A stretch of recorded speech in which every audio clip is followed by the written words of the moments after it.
Hello guys, welcome to my YouTube channel. কেমন আছো তোমরা?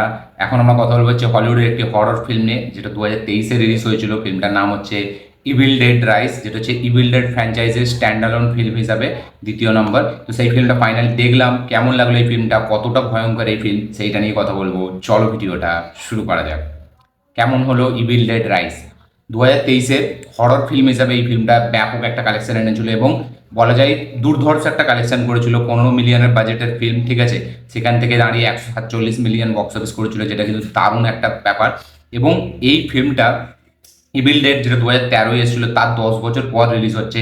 এবার ইভিল ডেড সেই ফিল্মটাও কিন্তু একটা ব্যাপক ফিল্ম হয়েছিল, যেটা 2013 দাঁড়িয়ে বলা যায় অনেকটা কালেকশন করেছিল। এবং এর যে অরিজিনাল একটা ট্রিওলজি আছে, সেটা 90s-এর যুগে আছে, ঠিক আছে, army of darkness, evil dead, ঠিক আছে, সেরকম আছে। একটা সিরিজও আছে, অ্যাস ভার্সেস ইভিল ডেড, এরকম নাকি একটা আছে। তো ফিল্মটা কেমন হলো এই ফিল্মটা? এই ফিল্মটা এক লাইনে আমি বলছি, আমার জন্য বেশ ব্যাপক লেগেছে। মানে সত্যি বলছি, এই ফিল্মটা যারা থিয়েটার এক্সপিরিয়েন্স করেছে তাদের কিন্তু ব্যাপক মজা লেগেছে। ফিল্মটার মধ্যে যে এলিমেন্টসগুলোকে ইউজ করা হয়েছে, ঠিক আছে, যেভাবে গল্পটাকে ডিরেক্টর এক্সিকিউট করেছে, যেভাবে প্রেজেন্ট করেছে, সেটা কিন্তু দেখবার মতো। এবং ফার্স্ট স্টার্টিং সিন থেকে যেভাবে ফিল্মটা মানে স্টার্ট হয় এবং পুরো এন্ডে গিয়ে যেভাবে ফিল্মটা শেষ হয়, সেটা কিন্তু ব্যাপক একটা মজা দেয়। প্রথম সিন থেকেই ফিল্মটা পয়সা বসুল। প্রথম সিন থেকেই এতটা এঙ্গেজ করে রাখবে আপনাকে, মানে সিট থেকে উঠতে দেবে না।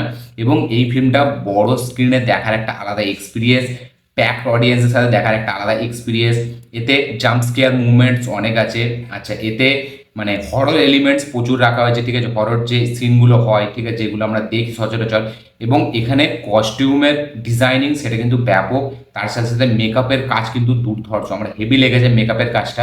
এখানে গল্পটা হলো যে পুরনো একটা যুগে একটা মানে ওই ক্রিশ্চিয়ানদের যারা হয়, ঠিক আছে, মানে প্রার্থী, তো তারা একটা জিনিস, একটা মন্ত্র পড়েছিল, যার মাধ্যমে ওই ইভিলদেরকে একটা জায়গায় বন্ধ করে রেখেছিল। এবার সেটা ভুলবশত কোনো কারণে একটা ফ্যামিলি আছে, ঠিক আছে, যারা এখন মডার্ন টাইম লাইন্সে, তো তারা তাদের মধ্যে ফ্যামিলির যে একটা ছেলে আছে, ঠিক আছে, সে একটা সময় ভুলবশত গিয়ে সেটাকে খুলে ফেলছে, সেই বইটাকে। এবার খোলার পর সেই মন্ত্রটা যখন সে ক্যাসেটটা চালাচ্ছে, তারপরে তাদের লাইফে কি কি আসছে এবং কিভাবে তাদের লাইফটাকে শেষ করে দিচ্ছে এই একটা জিনিস, সেটা দেখার জন্য এই ফিল্মটাকে দেখতে হবে। খুবই মানে স্টোরি খুবই সহজ, ঠিক আছে, হরর ফিল্মের স্টোরি সেরকম অ্যাজ কিছু হয় না। কিন্তু ফিল্মটা যখন ওই সিনটা থেকে চালু হয়, ওই ক্যাসেটটা চালায়, তারপর থেকে ফিল্মটা যেভাবে মোড় নেয়, সেটা একটা আলাদা মজা দেয়। এবং পুরো ফিল্মটা যেভাবে মানে ফিল্মটাকে দেখায়, যেটা আপনি একদম এক্সপেক্ট করবেন না, অনেক আনএক্সপেক্টেড জিনিস হতে থাকে। এবং এখানে একটা মায়ের চরিত্রে যে মেয়েটা অ্যাক্ট্রেসটা মানে অভিনয় করেছে, সে কিন্তু ফাটাফাটি পারফরমেন্স দিয়েছে। মানে তার পারফরমেন্স, তার ক্যারেক্টারটাকে যেভাবে লেখা হয়েছে, সে যেরকম পারফরমেন্স দিয়েছে, তার কস্টিউম, ঠিক আছে, তার চলার স্টাইল, তার মানে আলাদা রকম লাগবে দেখলে ফিল্মটা। ফিল্মটা কিন্তু খুবই হরর, আপনি একা দেখলে বিশাল ভয় পেয়ে যাবেন। এবং ফিল্মটায় কিন্তু কিছু ইমোশনাল, মানে ফিল্মটা হররের মধ্যে হচ্ছে, কিন্তু কিছু ইমোশনাল সিনও আছে, যেগুলো কিন্তু দেখার সময় বেশ মানে ভালো একটা ভয়ঙ্কর ব্যাপার মনে হয়, ঠিক আছে। কিছু এখানে মানে বাচ্চাদের জিনিস আছে, যেগুলো কিন্তু বেশ মানে একটা, যারা একটু কমজোরি তাদের কাছে একটু খারাপ হতে পারে।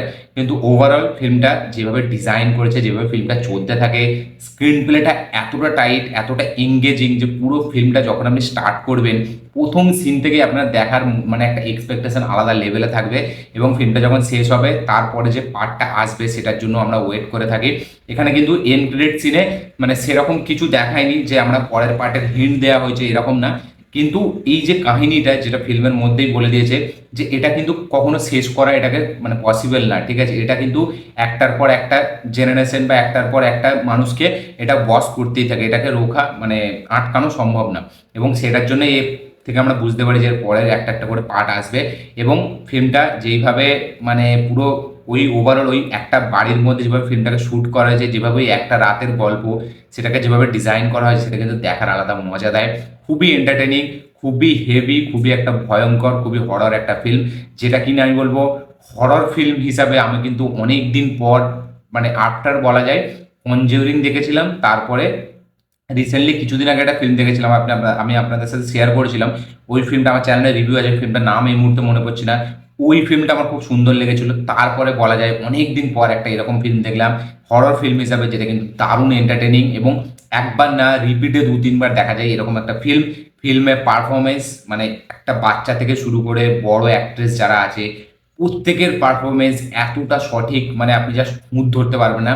এবং মানে পুরো বাড়িটা যেভাবে সিনটা চলতে থাকে না আপনার মনেই হবে না যে এটা শুটিং চলছে, মনে হবে একটা বাড়ির কাহিনী আপনি দেখছেন, ঠিক আছে? মানে আপনি যেন সেই মানে ওই বাড়িটারই একটা মেম্বার, ঠিক আছে? মানে এতটা কানেক্টিং হয়ে যায় স্ক্রিন প্লেটা মানে যখন আমরা দেখি, মানে সেটা ব্যাপক হেভি লাগবে ফিল্মটা দেখলে আপনাদের, ঠিক আছে? একা কিন্তু দেখা অতটা সহজ না, খুবই ভয়ঙ্কর ব্যাপার, ফিল্মটার মধ্যে ভয়ঙ্কর এলিমেন্টস বিশাল আছে।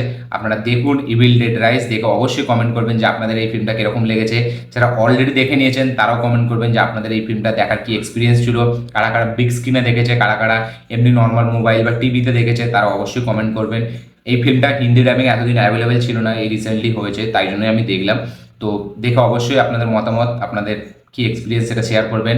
আমার এই ভিডিওটি ভালো লেগে থাকলে লাইক শেয়ার কমেন্ট করবেন, চ্যানেলটি নতুন হলে চ্যানেলটিকে সাবস্ক্রাইব করবেন, বেল আইকনটি প্রেস করতে ভুলবেন না।